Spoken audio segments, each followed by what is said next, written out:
오늘은 요한복음 2장 1절에서 11절의 말씀을 가지고 물이 포도주 되고라는 제목으로 말씀을 나누겠습니다.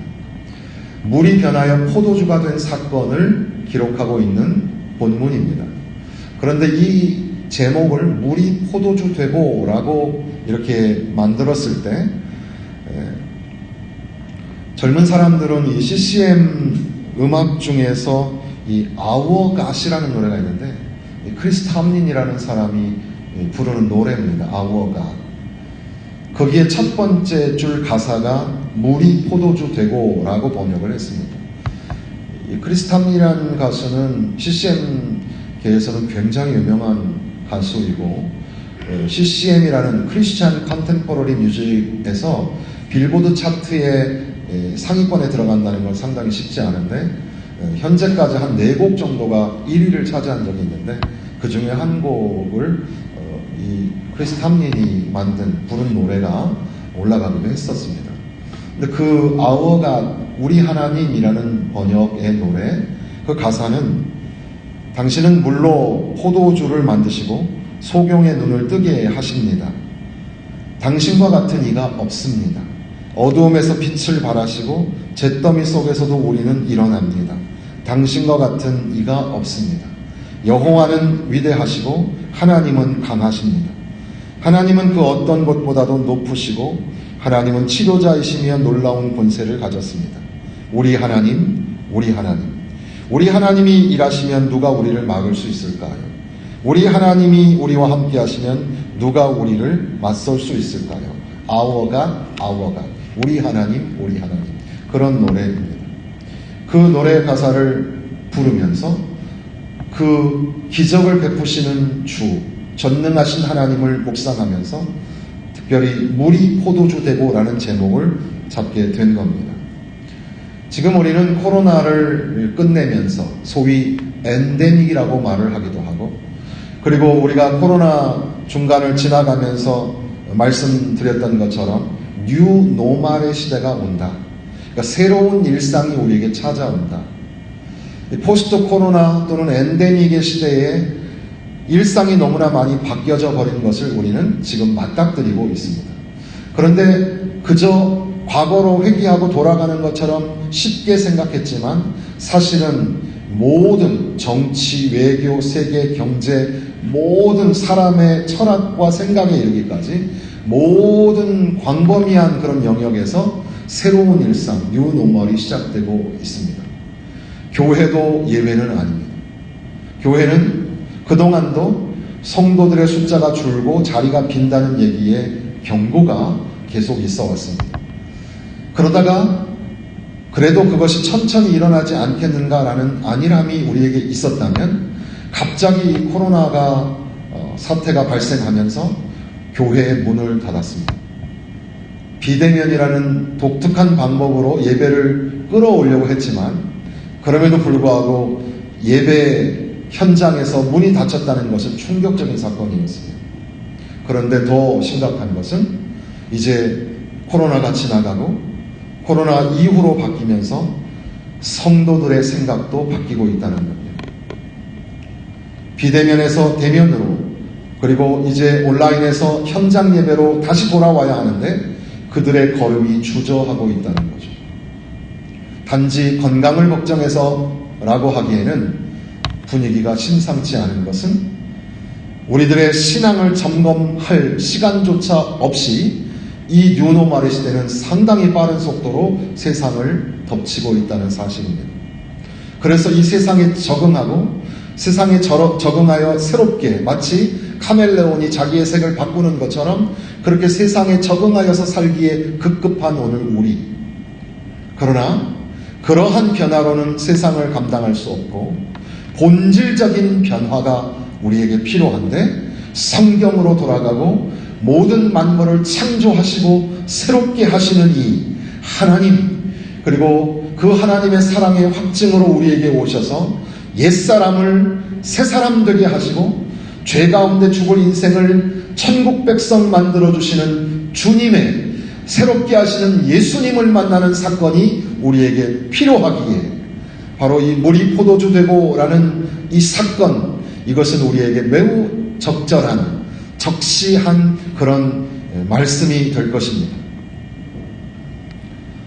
요한복음에는 표적이라는 단어로 일어나는 기적이 7개가 있는데,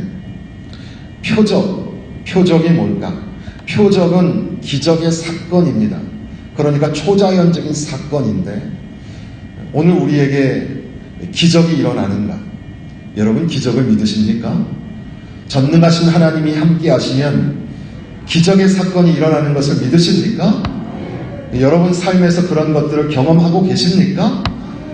그런 기적의 경험이 정말 남들에게는 다 말할 수 없지만 하나님의 놀라우신 기적의 사건을 날마다 맛보면서 사시기를 주님의 이름으로 축원합니다. 오늘도 하나님이 역사하시면 기적이 일어나죠. 그런데 이 표적은 단순히 그런 초자연적인 기적이 아니라 어떻게 보면 믿는 자들에게는 예수님의 영광을 드러내게 하고 믿지 않는 자들에게는 예수님에 대하여 좀 결단을 내릴 필요가 있도록 깨닫게 해주시는 예수님의 특별한 그런 역사입니다.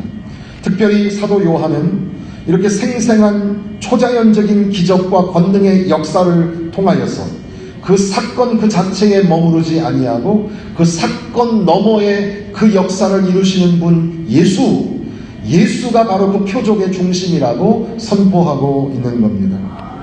예수님께서는 표적들을 언급하실 때마다 내가 하는 일 또는 내가 전하는 말, 그 일과 말이라는 단어를 연결해서 사용하셨는데 결국 그 표적이라는 것은 사건이며 동시에 주님이 이루어주시는 일이고 또 그분이 하시는 말씀의 선포였고 그 말씀과 일과 그 기적의 사건의 중심, 아니 그 너머에 견고하게 서 계시는 예수가 진정한 표적의 의미이라는 겁니다.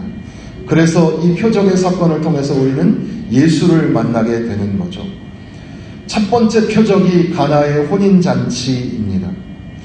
가나의 혼인잔치, 그리고 두 번째 표적이 왕의 신하의 아들을 고치시는 사건이 이제 몇 장 건너에 있는데 그것도 역시 이제 가나에서의 이야기입니다. 그래서 가나의 사이클이라고 말하기도 하는데 이 첫 번째 표적 이후에 세 가지의 일이 일어나죠. 하나는 성전을 정화하는 사건이 있고 또 하나는 니고데모와의 만남이 있습니다. 그리고 또 하나는 수가성 여인과의 만남이 있죠. 그 사건이 다 이 표적과 표적 사이에 일어나는 그런 이 가나 사이클 안에 있는 그런 말씀들로서 우리가 연결해서도 이해할 수 있겠습니다. 우선 이 가나의 혼인잔치, 우리가 익히 잘 알고 있는 이야기지만 다시 한번 이야기 속으로 들어가면 예수님께서 혼인잔치에 초대가 된 것 같습니다. 친척이기 때문에 당연히 그 잔치에 초대를 받으셨을 거라고 생각하는데 우리가 좀 생각해 보면 정말 너무 높은 분이 우리가 하고 있는 그런 잔치에 오시면 그 잔치의 분위기를 좀 망칠 수도 있습니다. 너무 높은 분이시기 때문에 근엄하신 분, 그분이 잔치에 어울리지 않을 것 같은데 그럼에도 불구하고 지금 여기에 혼인잔치에 예수님이 오신 사건은 매우 자연스럽게 기록이 되어 있다는 겁니다. 그러니까 오늘 우리의 자리에, 특별히 우리의 잔치 자리에 주님이 오시면 주님이 그 잔치에 중요한 역할을 하시고 주님이 우리에게 잔치 속에서 기쁨을 가르쳐 주시게 됩니다. 우리는 우리의 잔치 속에 주님을 빼고 주님은 거룩하신 분이니까 그 위에 계시고 우리는 그저 우리끼리 놀기를 원하는 그런 생각을 가질 때가 많지만 그 잔치의 주인공으로 그 자리에 계시는 주님을 생각하면서 오늘 우리의 삶의 자리에 주님을 모신다는 것을 깊이 묵상해 보게 됩니다. 마리아는 음식을 조달하는 중에 있었던 것 같은데 포도주가 부족하게 된 것을 이제 알게 되었고 예수님에게 그것을 전하게 되죠. 결혼 예식이 때로는 일주일이나 계속되기도 했으니 음식이 소진될 때도 있는데 만약에 이렇게 음식이 부족하게 되면 이 상황이 좀 심각하게 되고 또 당시의 문화적인 풍습 가운데서는 신랑 집에다가 이 소송을 걸어서 고소를 하기도 하고 이게 싸움이 나는, 잔치가 변하여 싸움이 되는 그런 일이 될 수도 있습니다. 이렇게 어려운 상황 속에서 이제 마리아는 예수님에게 이 상황을 알려주고 그리고 구하고 있는 장면입니다. 예수님께서 이제 마리아에게 나와 상관이 없지 않느냐라고 말씀하셨지만 그럼에도 불구하고 기적의 역사를 이루어가는 바로 마리아가 예수님에게 구하고 예수님이 그 기적의 역사를 이루어주는 이 장면 속에서 우리는 기도라는 것에 대하여 생각하게 됩니다. 우리는 가끔 기도할 때 하나님에게 하나님 이거 이렇게 하세요. 하나님 저거 저렇게 좀 하세요. 우리가 하나님에게 지시하는 것 같이 할 때가 많습니다. 기도는 그저 하나님 앞에 우리의 필요를 아뢰는 겁니다. 주님, 우리 상황이 이렇습니다. 주님, 포도주가 떨어졌습니다. 우리 어떻게 하면 좋습니까? 그렇게 주님에게 나아가는 겁니다. 주님 이렇게 해주세요. 저렇게 해주세요. 그러기 전에 우리의 상황을 그렇게 아뢰는 것. 나의 문제, 우리의 지금 필요와 상황을 주님 앞에 순적하게 아뢰는 것이죠. 그리고 나서 마리아는 예수님께서 하시는 말씀을 듣고 난 후에 종들에게 가서 그분이 뭐라고 5절 말씀에 보면 무슨 말씀을 하시든지 그대로 하라. 그러니까 뭐라고 말씀하시더라도 그대로 순종하라고 지시합니다. 기도는 우리가 하나님 앞에 형편을 아뢰는 이후에 주께서 말씀하실 때, 주님이 역사하실 때 믿음으로 반응하고 그대로 순종하는 것이 기도입니다. 그러한 기도는 전능하신 하나님의 역사를 만나게 되고 기적의 은혜를 체험하게 되는 줄로 믿습니다. 예수님께서 여자여 나와 무슨 상관이 있나이까? 라고 합니다. 여자여 라는 말은 우리 한국식으로 보면 어머니한테 이런 표현이 옳지 않지 않느냐라고 할 수도 있겠는데, 그러나 여기서 말하는 이 헬라어식의 표현은 이것은 그 여인을 존경하고 존중하는 차원에서의 그 객관적인 그런 호칭입니다. 그래서 이제 요즘의 어휘하고는 좀 다르긴 하지만 마담 이런 말과도 같을 수 있고, 또 영어식으로 하면 dear woman 이라고 할 수도 있겠고, 존경하는 여자를 향하여 하는 말이기 때문에 이것은 그저 우리의 한국식 오해를 좀 피할 필요가 있겠습니다. 그런데 그럼에도 불구하고 나와 무슨 상관이 있나이까 이 말씀은 예수님께서 매우 퉁명스럽게 무시하듯이 하시는 말씀 같기도 하고, 또 어머니를 꾸짖으시는 것 같은 그런 투인 것 같기도 합니다. 어머니와 아들의 관계이면서 동시에 창조자의 구원자이신 하나님과 믿음의 사람 성도인 마리아로서의 독특한 관계가 이 안에 담겨져 있기 때문에 그렇습니다. 예수님의 역사, 예수님이 하실 그 시간은 아직 도래하지 않았지만, 그렇기 때문에 어머니와 아들의 관계 속에서는 내가 지금 나설 상황이 아니라고 하는 말입니다. 그러나 동시에 마리아는 주님을 바라보는 믿음의 성도인데, 그 믿음의 성도는 주님이 기적의 역사를 베푸실 줄로 믿는 믿음의 순종의 자리로 나아가고 있는 중입니다. 그러한 믿음의 사람으로서 주님을 바라볼 때 하나님의 놀라운 역사가 나타나게 된다는 것을 암시하고 있습니다. 더군다나 당시에 이제 이 식사 전에는 손을 씻는 그런 의식이 있었고, 그러다 보니까는 그런 의식에 사용되는 용기들을 깨끗이 준비해야 하고, 또 물이 많이 덜 스며드는 토기보다는 돌 항아리들이 준비되어 있었던 것 같습니다. 그런데 예수님께서는 종들에게 그 돌 항아리에다가 물을 갖다 부어라. 그리고 그 물을 연회장에 갖다 주어라. 말이 안 되죠. 상식적으로 안 됩니다. 이상한 거죠. 그럼에도 불구하고 성경에는 그 사람들이 이상하게 여겼다라는 표현조차도 없이 하나 하니 그대로 갖다 주었다라고 기록합니다. 기적은 순종을 통해서 나타납니다. 믿음으로 발현하는 순종이 기적의 역사를 만들어가게 됩니다. 그리하여 물이 변하여 포도주가 되었습니다. 더군다나 그것이 물인 것을 알고 있는 종들에게는 신기한 기적의 체험이었고, 더 나아가서 보통 잔치가 일어나면 처음에 좋은 술을 내고 그 다음에 그렇지 않은 걸 내는 법인데, 마지막까지 이렇게 좋은 포도주가 나온다고 칭찬까지 받는 그런 상황이, 그런 놀라운 기적의 역사가 일어나게 되었습니다. 본문의 말씀하고는 좀 거리가 멀지만 술 이야기를 잠깐 드리겠습니다. 술 좋아하세요? 술 딱 한 잔 이렇게 하는 술이 있잖아요. 우리는 보통 그 마약 종류가 중독 때문에 굉장히 염려를 하죠. 요즘에 청소년들에게는 그런 뭐 인터넷 중독, 또 뭐 성중독, 범죄로 생각하는 것들 많이 있습니다. 그런데 그거보다 가장 강력하고 포괄적인 중독이 술입니다. 술과 담배는 다른 어떤 중독보다 훨씬 더 큰 힘을 발휘하고 있는 겁니다. 그럼에도 불구하고 국가적으로 장려하죠. 국가에서 세금이 가장 잘 거치는 품목 중에 하나입니다. 미국의 총기 규제가 상원, 하원을 다 통과했는데도 불구하고 반반으로 거세게 소용돌이를 치고 있는 이유는 그것이 가지고 있는 돈의 힘이 굉장히 크기 때문입니다. 우리나라도 그 돈의 논리가 있기 때문에 그런데, 술로 인하여서, 그 술의 중독으로 인하여서 사회에 아주 심각한 문제가 생깁니다. 그리고 가정에서 은밀하게 벌어지고 있는 그런 일들이 너무나 큽니다. 술을 먹기만 하면 가정에 문제가 생깁니다. 폭력이 일어나고 또 사건이 일어납니다.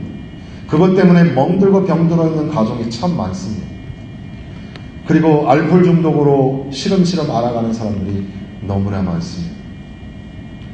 물론 우리가 음식을 과식하는 것도 중독에 해당되고, 특별히 여러분들이 좋아하는 것 중에 하나가 뭐냐면 약이거든요. 약, 뭐 두통약 이런 거 있잖아요. 약을 많이 먹는 것도 중독입니다. 그런데 이것보다 훨씬 포괄적으로 굉장히 위험한 건데 우리가 간과하고 있는 것이 술이고 담배입니다. 우리는 예수님을 만났습니다. 예수님 안에서 새롭게 되었습니다. 그러니까 이제는 좀 우리가 생각을 바꿔야 합니다. 술 먹을 수 있죠. 뭐 담배도 필 수 있죠. 그거 나 다 할 수 있는 사람입니다 라고 하더라도 예수님 때문에, 전라도식으로 말하면 뭐 땜시? 예수 땜시, 예수님 때문에 안 하겠습니다. 예수님 때문에 거절하겠습니다. 예수님 때문에 멈추겠습니다. 좀 성경에 뭐 여기 포도주를 만드셨네, 그러니까 뭐 술 좀 먹어도 되는 거 아니야? 그런 주제가 아니라는 걸 우리가 다 알죠. 오히려 바울서신에는 술 취하지 말라고 되어 있는데, 이제는 우리가 예수 안에서 거절하고 안 하는 것도 필요합니다. 멈추고 금하고 수도하는 것, 절제하는 것이 필요합니다. 술 문제로 여전히 고민하고 계시다면 오늘 말씀 듣고, 예전에 홍창호 목사님께서는 그러셨대요.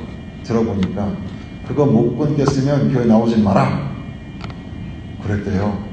근데 또 그 목사님의 그 성도라, 성도들은 또 그 말을 듣고 무서워가지고 또 들으셨대요. 여러분 혹시 아직도 그렇게 하지 못하는, 끊지 못하고 절제하지 못하고 있는 것들이 있습니까? 예수님 안에서 새롭게 되고 우리의 심령이 변화되기를 주님의 이름으로 부탁을 드립니다. 이사야 1장 18절에 보면 너희 죄가 주홍 같을지라도 눈과 같이 희어질 것이요 진홍같이 붉을지라도 양털같이 되리라. 이 물이 포도주가 된 이 표적의 첫 번째 의미는 뭘까? 그것은 이제 어떤 학자가 말한 것처럼 예수님께서는 유대교라는 물을 기독교라는 포도주로 변화시키셨다. 그러니까 죄로 말미암아 죽을 수밖에 없는 인생, 그런데 이 죄사함을 받기 위하여 유대교의 율법, 그리고 그 유대교의 정결 예식을 수도 없이 반복하지만 그러나 죄사함이 일어나지 않는데, 바로 예수의 보혈, 예수 그리스도께서 십자가에서 흘려주신 보혈로 말미암아 이제는 죄사함을 받고 옛사람에서 새사람으로 거듭나게 하시는 놀라운 구원의 역사가 일어나게 되었다고 바로 이 사건이 우리에게 선포하여 주시는 겁니다. 율법은, 그리고 유대교의 정신은 거룩한 삶이 무엇인지, 윤리적인 삶이 무엇인지, 그 옳고 그름이 무엇인지 그것을 다 얘기해 주지만, 그럼에도 불구하고 그것을 행할 능력까지는 우리에게 없어서 결국에 가서는 그 약점의 한계 때문에 주저앉아 버리는 인생들에게 물이 변하여 포도주가 되는 사건, 바로 그것을 이루어 가시는 예수, 새롭게 하시는 분 예수님을 통하여서 다시 한번 구원의 역사를 만나게 하신다는 겁니다. 맨슨이라는 학자는 예수님에 관하여 이렇게 소개하기를, 살아계시는 예수 그리스도는 여전히 두 개의 손을 가지고 계시는데 하나는 길을 가리키는 것이고 다른 하나는 우리를 돕고자 손을 내미시는 그런 손이다. 그러므로 기독교의 이상은 멀고도 준엄한 산의 정상, 우리가 스스로의 기술과 인내로 올라가야만 하는 윤리적 에베레스트가 아니라 안내자가 되시고 친구가 되시는 예수 그리스도와 함께 걸어갈 수 있는 길로서 우리 앞에 놓여 있는 것이다. 우리가 가지고 있는 율법과 우리의 지식으로는 죄사함을 얻을 수도 없고 천국을 얻을 수도 없는데, 그럼에도 불구하고 그 한계점에 주저앉아 있을 때 주님께서 우리에게 손을 내밀어 주시고 우리의 손을 잡아주셔서 일어나게 하셔서 구원을 이루시는 주께서 우리의 삶의 거룩한 삶으로의 길로 그 여정을 떠날 수 있도록 우리를 붙잡아 주신다는 겁니다. 우리는 날마다 약해서 쓰러지지만 주께서 다시 일으켜 주십니다. 우리 죄가 주홍같이 붉을지라도 주님이 흰 눈보다 더 희게, 양털같이 희게 깨끗하게 하여 주신다는 겁니다. 나아가서 이렇게 물이 변하여 포도주가 되는 것은 로마서의 말씀과 또 고린도후서의 말씀처럼 그리스도의 사랑이 우리를 강권하시고 그리스도의 사랑의 확증이 바로 예수 그리스도의 보혈이라고, 십자가 사건이라고 선포하여 주시는데, 바로 물이 변하여 포도주가 되는 이 사건이 예수의 십자가, 예수의 보혈, 그러니까 하나님의 우리를 향하신 사랑을 생각나게 하는 사건이라는 사실입니다. 앞서 잠깐 말씀드린 것처럼 이것은 혼인잔치에서 일어난 사건이었습니다. 오늘 우리는 투쟁의 시간을 보내고 있는 인간 투쟁의 역사, 이런 제목도 있던데, 오늘 우리는 기독교적으로도 이 현세적 교회, 이 지상적 교회는 전투적 교회라는 말을 합니다. 그러니까 사단 마귀와의 영적 전쟁을 치르는 교회라는 그런 의미겠죠. 우리가 투쟁하고 싸우고 이기고 날마다 승리하고 이기고 이런 표현을 우리가 많이 하는데 소위 군사적 메타포라고 하죠. 그런데 우리가 잊지 말아야 할 것은 오늘 우리는 잔치 자리에 와 있다는 사실입니다. 그러니까 영적 전쟁에서 이겨야지, 그리고 막 이렇게 무섭게 눈을 뜨고 계시지 말고 바로 오늘 우리의 이 예배가, 우리의 모임이 잔치라는 사실이죠. 누가 계신 잔치예요?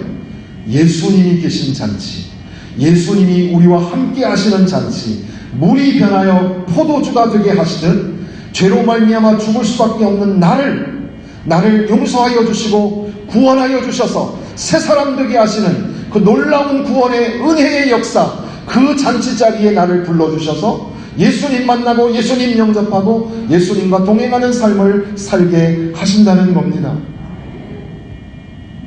물이 변하여 포도주가 됐다. 이거를 어떻게 문학적으로 표현해 보실 수 있겠어요? 템플이라는 사람이 쓴 글에 보니까 이런 글이 있습니다. 얌전하던 물이 자신의 하나님을 보고는 얼굴이 빨개졌다. 공감이 되시나요? 우리 아이를 불렀던 옛날 복음성가 중에 보면 이 다음에 예수님을 만나면 우리 뭐라 말할까, 그때에는 부끄러움 없어야지, 뭐 이렇게 하는, 부끄러움 없어야지 그랬는데, 우리가 뭐 잘못 살아서 주님 앞에 부끄러움이 없어야 되겠죠. 그러나 그 주님을 만날 때, 내가 사모하는 주님을 만날 때 우리 가슴이 막 뛰고 얼굴이 막 상기되고 빨개지지 않을까? 그런데 마치 그 물이 전능자를 만났을 때 얼굴이 빨개진 것처럼 물이 변하여 포도주가 됐다는 겁니다. 참 멋있는 그런 표현이기도 한데, 물이 변하여 포도주가 된 사건, 이것을 늘 기억하시기를 바랍니다. 이것은 초자연적인 기적의 사건입니다. 예수와 함께하면 기적의 역사가 일어나게 되는 것을 믿으시기 바랍니다. 그러나 서두에 말씀드린 것처럼 엔데믹 포스트 코로나 시대, 뉴노멀 모든 게 바뀌었으니까 새롭게 돼야 되겠다고 이 세상에 지금 번져가고 있는 이 새로운 일상에 관하여 우리가 급급하게 쫓아가기 바쁜데, 그러나 사실은 세상을 창조하고 세상을 새롭게 하시는 본질적인 변화가 우리 가운데 필요합니다. 예수 만나는 사건이 필요하고 예수께서 새롭게 하신다는 사실을 기억해야 하는 것이죠. 예수의 보혈이 내 마음을 새롭게 합니다. 예수님의 보혈이 내 영을 새롭게 합니다. 예수님의 보혈이 우리 가정을, 예수님의 보혈이 우리 세상을, 이 교회를 새롭게 하는 것을 믿으시기 바랍니다. 새롭게 하시는 분 예수. 이번 총회 우리 교단에서는 여름성경학교 주제를 새롭게 하시는 예수님이라는 주제를 가지고 가나의 혼인잔치 첫 번째 표적과 그리고 이제 왕의 신하의 아들을 고치시는 두 번째 표적, 이것을 서론과 결론으로 두고 이 안에 1과 2과 3가로 세 개의 이야기를 하는데, 첫 번째는 성전 정화 사건이고, 그러니까 이 성전 정화 사건도 새 성전에 관한 이야기가 되겠죠. 그리고 두 번째, 니고데모가 어떻게 하면 거듭 영생을 얻을 수 있느냐고 질문할 때 예수님께서 네가 많은 지식을 가지고 있지만 새로운 지식이 필요한데 그것이 거듭남이라고 말씀하십니다. 그리고 수가성 여인이 이 목마름에 관하여 이야기하실 때 내가 주는 물을 먹으면 목마르지 않다, 영원히 목마르지 않다 하시면서, 이제 이스라엘은 야곱의 제단에서 예배를 드려야 한다고 하는데 우리는 어디서 예배를 드려야 합니까? 라고 할 때 예수님께서는 새로운 예배에 관하여 말씀을 하시죠. 이 모든 이야기는 다 새롭게 하시는 예수님이 중심입니다. 물이 변하여 포도주가 되게 하시는, 우리의 본질, 우리의 정체성을 새롭게 하시는, 우리의 심령을 새롭게 하시는 예수. 성전, 이 건물이 무너져도 다시 살게 하시는, 다시 일어나게 하시는 주님의 그 몸된 성전을 말씀하시고 십자가 상내에서의 죽음과 부활을 말씀하시는 사건이었는데, 다시 살아나는 새롭게 되는 성전을 말씀하시고 새롭게 거듭남을 말씀하시고 새로운 예배에 관하여 말씀하시고 왕의 신하가 말씀에 순종함으로 말미암아 새 생명을 얻게 되는, 예수로 말미암아 새 생명이 일어나게 되는 사건을 그렇게 기록하고 있는 겁니다. 예수 사건, 예수님을 만나는 사건이 우리 가운데 다시 일어나기를 바랍니다. 예수님을 만난 사건을 기억하고 주의 은혜를 상기하며 살아가시기를 부탁을 드립니다. 세상은 험합니다. 우리는 약합니다. 우리는 자꾸 넘어지고 쓰러집니다. 그럼에도 불구하고 예수께서 우리를 일으키시고 우리를 굳세게 하십니다. 그리고 날마다 주님의 은혜로 우리를 대속하여 주시고 구원하여 주시고 십자가의 보혈로 우리를 싸매어 주시는 겁니다. 예수 십자가, 주님 보혈 바라보면서 주님과 손잡고 거룩한 여정 걸으시기를 주님의 이름으로 축원합니다.